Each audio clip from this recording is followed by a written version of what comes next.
Juízes, livro do Antigo Testamento, Juízes, capítulo 15. Juízes 15, a partir do versículo 14. Juízes 15, a partir do verso 14. Então, com base nesse texto de Juízes, eu quero falar a respeito de Jesus Cristo como a nossa fonte de ânimo. Cristo, nossa fonte de ânimo. Todos acharam? Estão ligados aí? Diz que quando ia chegando a Leí, os filisteus foram ao encontro dele aos gritos. Esse dele está se referindo a Sansão. E as cordas em seus braços se tornaram como fibra de linho queimada, e os laços caíram das suas mãos. Encontrando a carcaça de um jumento, pegou a queixada e com ela matou 1000 homens. Disse ele então: com uma queixada de jumento fiz deles montões. Com uma queixada de jumento matei 1000 homens. E quando acabou de falar, jogou fora a queixada, e o local foi chamado de Ramat-Leí. E Sansão estava com muita sede e clamou ao Senhor. Aí vem a oração dele. Deste pela mão do teu servo esta grande vitória. Morrerei eu agora de sede para cair nas mãos dos incircuncisos? Deus então abriu a rocha que há em Leí, e dela saiu água. Sansão bebeu, suas forças voltaram, e ele recobrou o ânimo. E por esse motivo essa fonte foi chamada de En-Arcoré, e ainda lá está, em Leí. E Sansão liderou Israel durante 20 anos, no tempo do domínio dos filisteus. Amém. As pessoas têm uma questão, muita gente tem uma questão, que na verdade é legítima, a respeito do Deus do Novo Testamento e o Deus do Antigo Testamento. Nós estávamos discutindo ontem no PG a respeito disso, e muitas pessoas têm a ideia de que o Deus do Antigo Testamento é um Deus diferente do Novo Testamento. Parece que são dois deuses, duas personalidades. Mas a grande verdade é que isso não é verdade. O Deus do Antigo Testamento é o mesmo Deus que nós encontramos em Jesus Cristo. A diferença é a compreensão que nós temos acerca desse Deus. Mas o Deus do Antigo Testamento é um Deus tão gracioso, tão amoroso, tão justo, tão santo, quanto Jesus vai revelá-lo no Novo Testamento. A questão é que, na dispensação da antiga aliança, Deus precisava preparar o terreno para enviar o seu Filho Jesus Cristo. E para que essa missão se cumprisse, Deus estava disposto a ir até as últimas consequências. Por quê? Por amor, por graça. Porque ele via que era só a partir de Jesus que nós poderíamos encontrar a salvação. Era só assim que a humanidade teria solução, saída. Era por meio do sangue do seu Filho derramado na cruz do Calvário. E aí, na nossa mentalidade humanista, nós ficamos pensando, mas por que Deus mandava destruir tanta gente? Por que o Deus do Antigo Testamento precisou aniquilar, e a palavra é essa mesmo, aniquilar nações, povos inteiros, se Ele é um Deus bom? É que nós nunca podemos confundir o nosso senso de justiça com a justiça divina.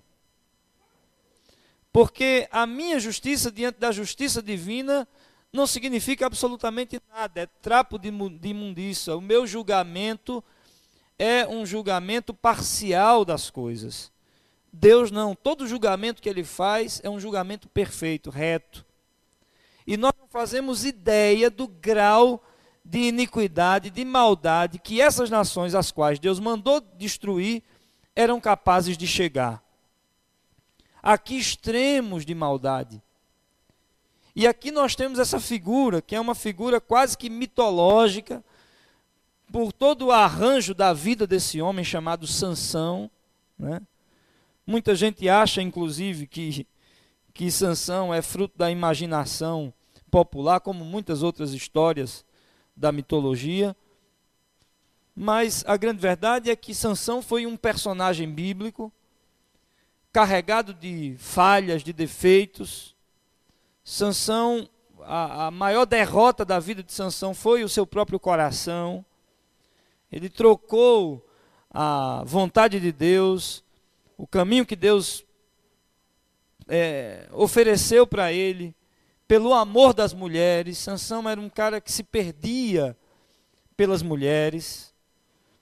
Basta dizer que Dalila era como uma prostituta naquela época, e Sansão se apaixonou por essa mulher e perdeu a cabeça por ela. Mas aqui no texto que nós acabamos de ler, nós encontramos esse homem como juiz de Israel. Sansão é cabeça de Israel, ele é a liderança de Israel nesses dias. Dias em que os filisteus exercem um poder opressor sobre o povo de Deus. E Deus levanta Sansão para libertar o povo. Esse é o ideal de Deus. Agora, Sansão tinha uma unção muito especial. Sansão era nazireu, e o poder de Sansão, na verdade a força de Sansão, estava nos seus cabelos. É um enigma isso. Por que Deus estabeleceu a força desse homem nos cabelos, né? Mas esse era o grande segredo da vida de Sansão. E esse era um poder com o qual ele brincava. É importante a gente entender que não é que a força de Sansão estava no cabelo. A força de Sansão estava no Espírito do Senhor que habitava nele.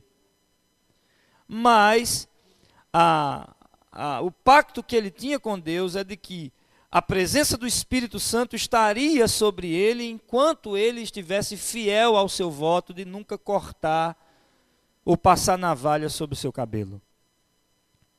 E aqui nós encontramos Sansão num embate com os filisteus.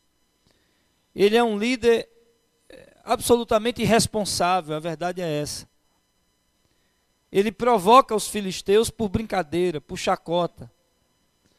Antes do texto que nós lemos, Sansão pega algumas raposas, prende ao rabo das raposas tochas e solta essas raposas com as tochas em chamas sobre o campo, o plantio dos filisteus. Você vê como isso é uma atitude provocativa, isso mexe inclusive com a economia do povo que domina Israel. E é aí onde os filisteus vão aos israelitas e obrigam esses israelitas a entregarem Sansão amarrado. Vão lá, Sansão era tão forte, tão temido, que é preciso 3.000 homens de Israel falar com o seu líder para que ele, por favor, se entregue. A situação não está boa. Os filisteus vão vir aqui e vão nos matar, porque você está demais, meu filho. Se entregue. E Sansão concorda com eles, mas diz, olha, contanto que vocês não me matem, vocês, meu povo, não me matem, eu me entrego, pode me amarrar. E os israelitas vão lá, amarram Sansão e vão entregá-lo aos filisteus. E de repente vem uma tropa de filisteus para prender Sansão. Quem sabe, obviamente, a intenção era matar Sansão. E diz o texto, já onde nós lemos, que quando ele ia chegando a esse local chamado Leí, os filisteus foram ao encontro dele aos gritos, né? Quem já viu o filme antigo de guerra, filme onde a gente vê aqueles índios americanos partindo, eu imagino que seja uma cena parecida com aquilo, né? Aquela sonzeira que a gente não sabe discernir, mas é que é de arrepiar os cabelos. E eles vêm já para a batalha, celebrando, quem sabe até a vitória, mas, olha que detalhe, mas o Espírito do Senhor apossou-se dele, e as cordas nos seus braços eram como fios de linho queimado. Quem já teve a oportunidade de observar o fio de linho é uma coisa delicada. Agora, fio de linho queimado é cinza, é mesmo que nada. Eram assim as cordas nos braços de Sansão. E ele torou as cordas, pegou uma queixada de jumento, e com essa queixada de jumento ele matou nada mais, nada menos que 1000 filisteus, com uma queixada de jumento. Claro que do ponto de vista físico, isso afetou Sansão. E diz que quando ele acabou de declarar a sua vitória, ele jogou fora a queixada e sentiu muita sede. Mas era uma sede tão grande, ele estava tão exausto daquela batalha, que ele disse, não é possível, Deus. Ele olha para o alto e diz, não é possível que eu, com a queixada de jumento, matei 1000 dos inimigos e agora vou, nesse lugar, morrer de sede.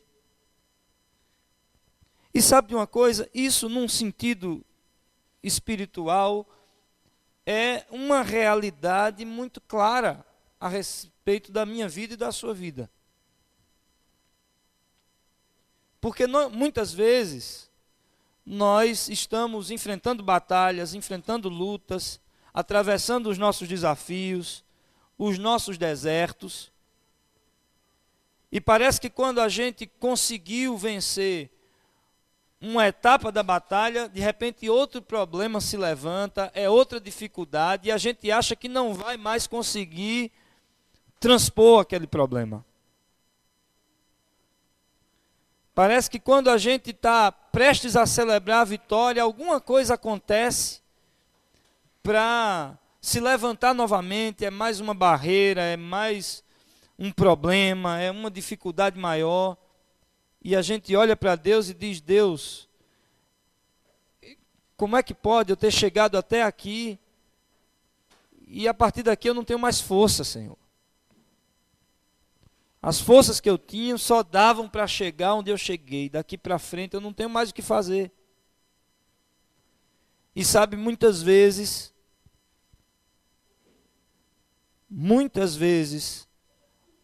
o inimigo vem sugerir isso nos nossos ouvidos. De que a gente não é capaz, de que a gente já foi até onde era o nosso limite, de que depois do que a gente atravessou e passou, nada mais nos espera lá na frente. E essa história vai nos mostrar que isso aqui poderia até ser verdade, não fosse a intervenção do fator Deus na nossa vida. Você é templo do Espírito Santo? Amém? Há esperança para você nessa noite. Há renovo para você nessa noite. Há ânimo para você nessa noite. Porque não é diferente comigo, meus irmãos. Eu, do ponto de vista espiritual, me sinto cansado. Me sinto seco. Eu vim para cá nessa noite, só Deus sabe, assim, com sede de oração, com sede da presença de Deus. É uma fase que a gente está passando, onde a gente precisa se convencer que a oração precisa fazer mais parte da nossa vida. Porque quando as forças de Sansão acabaram, o que foi que ele fez? Ele orou, ele clamou a Deus. E lá em Jeremias capítulo 14, versículo 13, diz que Deus é uma fonte de esperança em tempo de adversidade. Por que Deus é a fonte? Porque Ele é. Jesus disse que aquele que nele cresce, do seu interior fluiriam rios de água viva, Ele é uma fonte de água viva para nós. E eu sei que muitos de vocês aí estão cansados de muitas coisas.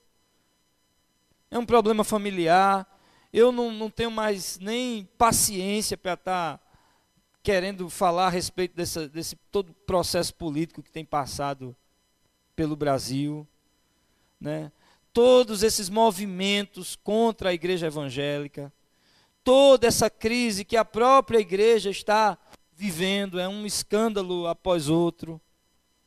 E às vezes a gente cansa, fica se perguntando, Deus, será que a gente está no caminho certo? Mas eu vou dizer uma coisa para você. A gente só pode ter essa convicção no coração se o nosso coração estiver com muita intimidade relacional com Deus. É uma vida de oração, e fora dessa vida de busca, de oração, meu irmão, a gente não subsiste. E Sansão chega nesse ponto onde ele clama a Deus e diz, será possível que depois de ter vencido os meus inimigos, eu vou agora morrer de sede?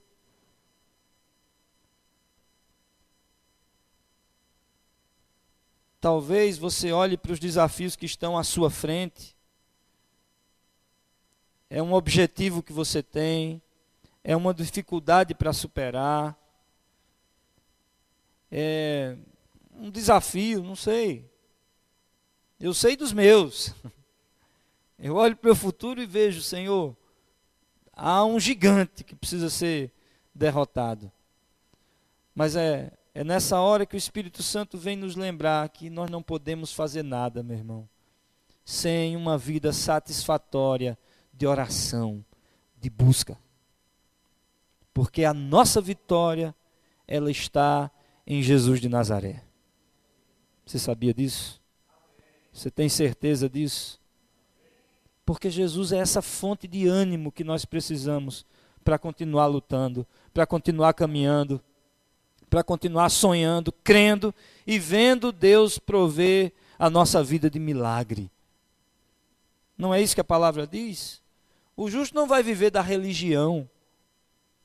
O justo não vai viver de um louvor legal. O justo não vai viver de amizade. O justo não vai viver de um plebiscito que vem por aí. O justo viverá da sua fé.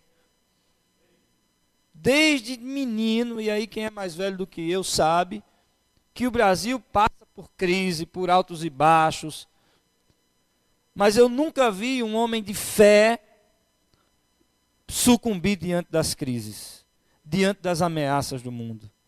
Porque o justo pela sua fé viverá, é o que diz a palavra. E aí quando Sansão faz essa oração, diz no versículo 19, Deus então abriu a rocha que há em Leí, e dela saiu água. Porque Deus é um Deus de milagre. E o mesmo Deus que operou no passado, Ele opera hoje na minha vida e na sua vida, meu irmão. Se eu não acreditasse nisso, eu já teria abandonado o meu compromisso de pregar essa palavra, de viver por essa palavra. O grande problema é que eu vejo muita gente ensinando a palavra, mas não se preocupa em crer nessa palavra e viver por ela. Mas eu e você somos desafiados a viver pela fé nessa palavra. E o mesmo Deus que abriu a água na rocha para Sansão beber, é o Deus que vai abrir água na rocha para você matar sua sede, em nome de Jesus. Vamos lá para o Novo Testamento?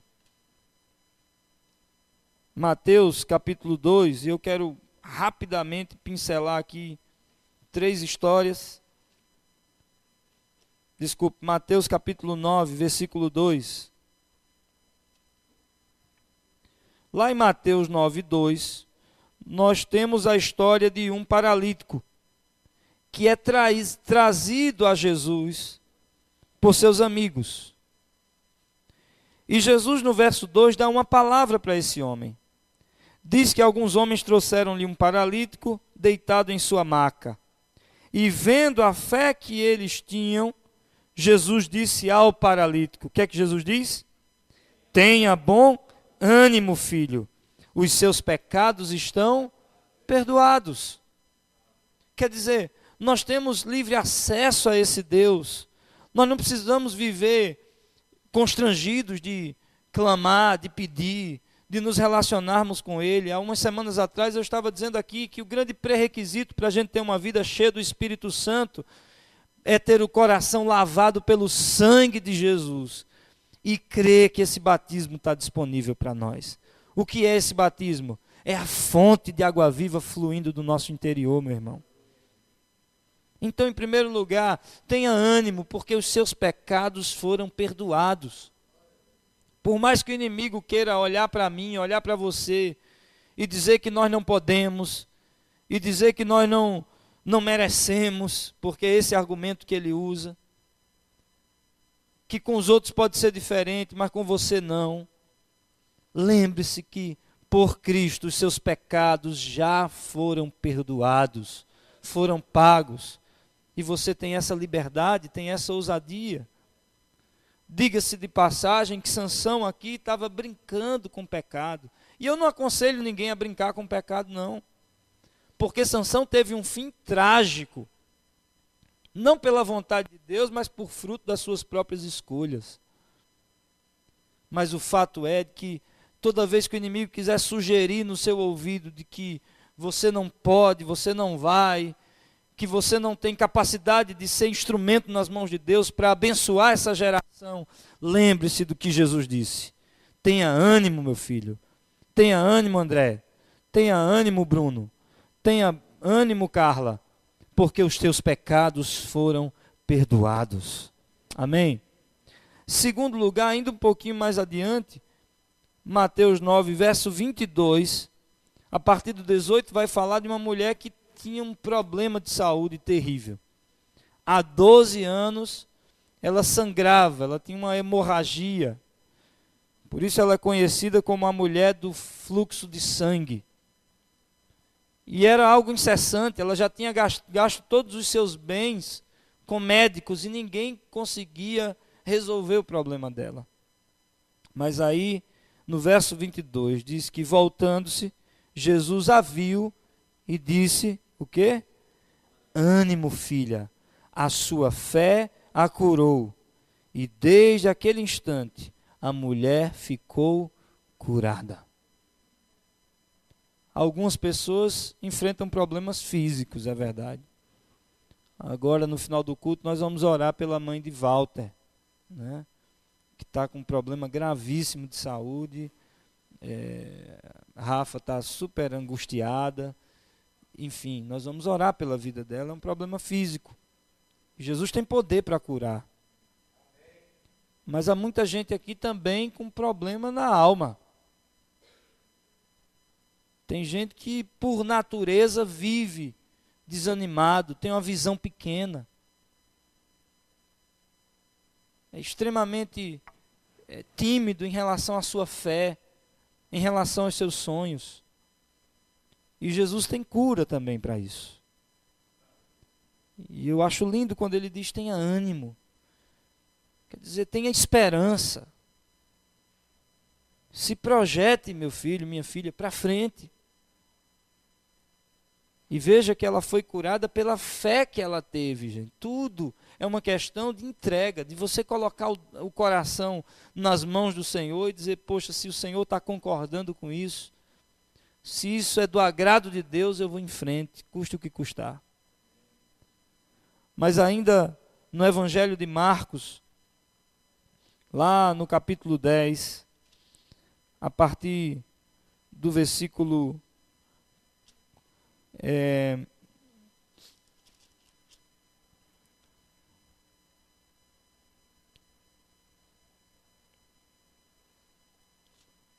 desculpe que eu abri em Lucas.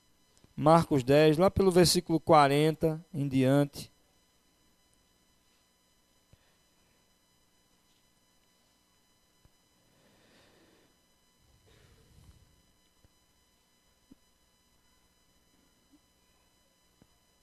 Desculpe, 46.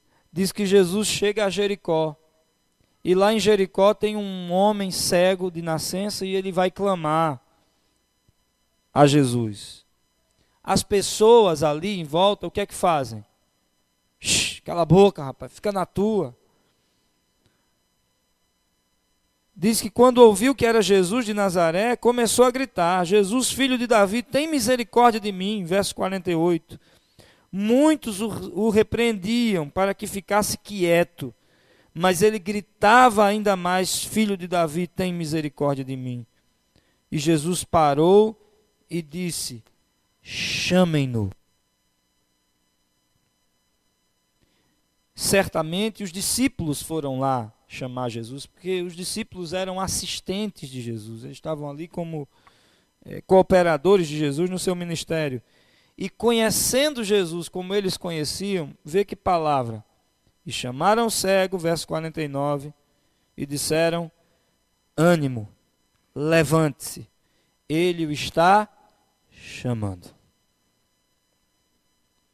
E isso faz toda a diferença na vida de alguém. Porque às vezes diante de uma crítica, diante de uma incompreensão de alguém, eu e você podemos ser tentados a, nos calarmos, a abrirmos mão da nossa fé,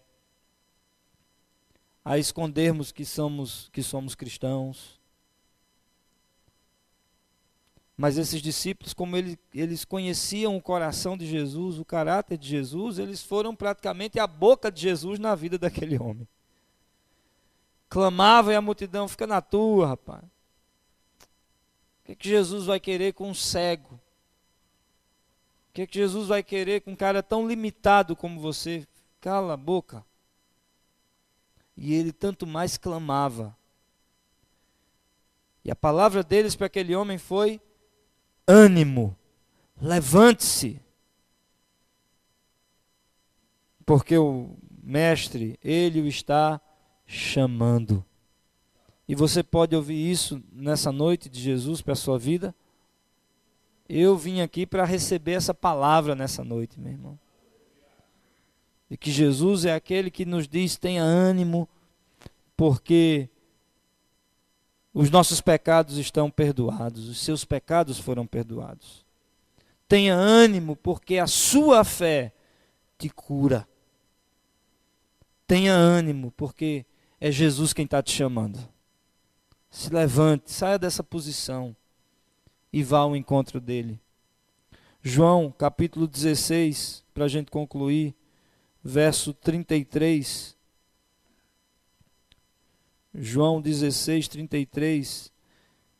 Jesus diz o seguinte: eu lhes disse essas coisas, para que em mim vocês tenham paz. Neste mundo, vocês terão aflições. Contudo, tenham ânimo, porque eu venci o mundo. Amém? É por isso que a palavra diz que o cair é do homem, meu irmão, mas o levantar é de Deus. E glória a Deus, porque Deus não é como a gente. A gente adora pisar em alguém que errou, dar as costas, rejeitar. Mas Jesus não. Jesus não lança na nossa cara o nosso pecado, porque se ele fizesse isso, nós estávamos perdidos. E eu nesse ponto, inclusive, estava refletindo esses dias sobre a minha vida. E, sinceramente, eu tenho algumas pessoas para procurar. Gente que me magoou, gente que me decepcionou. Mas eu cheguei num ponto de confrontação com Deus que eu tenho que ir até essas pessoas.